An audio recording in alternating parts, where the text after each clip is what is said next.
प्रथम अध्याय। नमई नृसिंह चरण अनादि परम कारण जार आदि मध्य अंते विचार न घटे जगते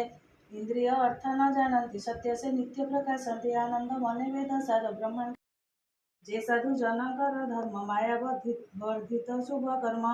से धर्म सेहु अनुमानी एणु संसारे जेते ज्ञानी तांको विचारे वस्तु जेते कहिबा शुण एक चिते लक्ष्य अलक्ष्य जेते जानी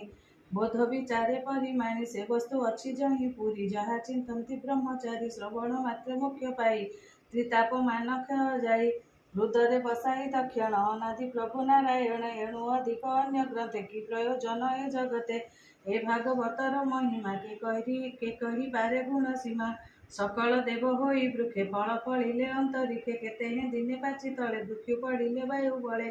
सुख धाइले ताहा देखी पक्षीक संगत उपेक्षित से अधर पान कले